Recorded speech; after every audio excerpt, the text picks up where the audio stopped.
Bienvenue.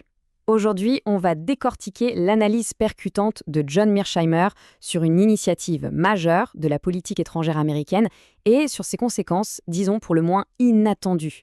C'est une histoire qui montre comment les plans les mieux conçus peuvent parfois complètement dérailler. Alors, la grande question, c'est ça. Comment est-ce possible? Comment une superpuissance peut-elle mettre en place un plan qui, au final, se retourne contre elle? Pour le comprendre, il faut revenir au tout début. Quels étaient les objectifs de départ? Qu'est-ce que les États-Unis voulaient vraiment accomplir? D'après Mearsheimer, la stratégie américaine était construite autour de 4 grands objectifs. 4 piliers très clairs et, il faut le dire, extrêmement ambitieux concernant l'Iran. On va voir ça en détail. Voilà le plan. C'est du lourd, hein. Mettre fin au programme nucléaire, couper les soutiens régionaux, démanteler les missiles et enfin, le gros morceau, changer le régime. Et ce dernier point, c'était vraiment à la clé de tout. L'idée, c'était que si on réussissait à changer le régime, les 3 autres objectifs tomberaient comme des dominos. C'était un peu une stratégie du tout ou tout rien. Et c'est là que l'histoire prend une tournure fascinante. Parce que, selon Mearsheimer, non seulement ces objectifs n'ont pas été atteints, mais la politique menée a produit exactement l'inverse de ce qui était recherché. Un effet boomerang, mais en version géopolitique. Prenons l'exemple du nucléaire. L'objectif était simple, stopper le programme iranien. Mais le résultat? À force de pression, l'Iran s'est convaincu d'une chose. Pour garantir sa propre sécurité, il lui fallait peut-être l'arme nucléaire. C'est quand même un paradoxe assez incroyable, non? Et ce n'est pas fini. Le même scénario s'est répété pour les missiles balistiques. Au lieu de démanteler son arsenal, l'Iran a appris la leçon. Pour se défendre, il fallait construire encore plus de missiles, plus de lanceurs et surtout mieux les cacher. Et l'ironie suprême, c'est que loin de s'affaiblir, l'Iran est sorti de cette confrontation avec une position renforcée dans la région. Aujourd'hui, il tient le détroit d'Ormuz, un point de passage vital pour le pétrole mondial. Une sorte de péage iranien, comme le dit Mearsheimer. La conclusion de John Mearsheimer est donc brutale. Nous avons échoué sur les 4 points. Pas un, pas deux, mais les 4. C'est un échec total. Alors la question qui vient tout de suite, c'est mais comment? Comment a-t-on pu en arriver là? Pour expliquer ce fiasco, l'analyse pointe du doigt un élément qu'on oublie parfois, le facteur humain, la personnalité du dirigeant. Et ici, on parle d'un leadership que l'on pourrait qualifier de, disons, un peu imprévisible. Ce passage, tiré du Wall Street Journal, donne une idée de l'ambiance.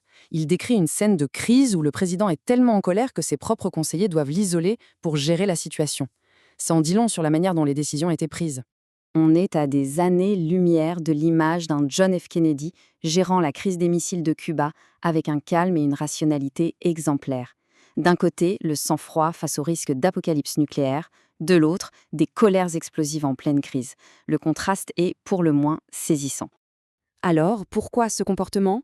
L'analyse suggère un cocktail assez explosif, une profonde méfiance envers les experts et les services de renseignement, la conviction d'être un génie qui sait mieux que tout le monde, un affaiblissement de la diplomatie et une oreille attentive prêtée à des alliés qui promettaient une victoire facile et rapide.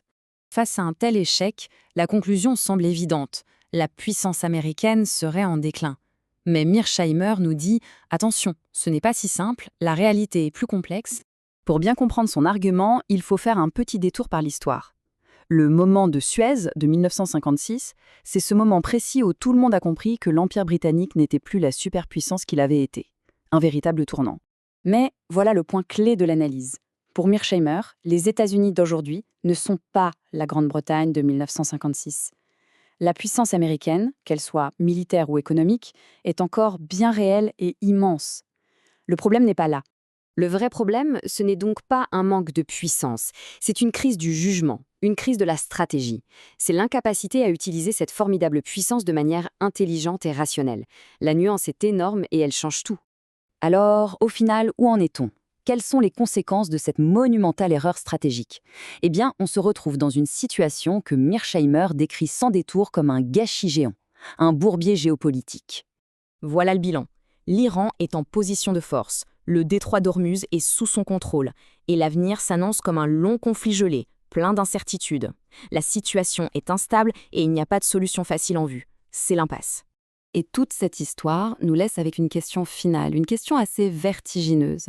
Si la nation la plus puissante du monde agit de manière irrationnelle ou imprudente, qu'est-ce que ça implique pour le reste du monde?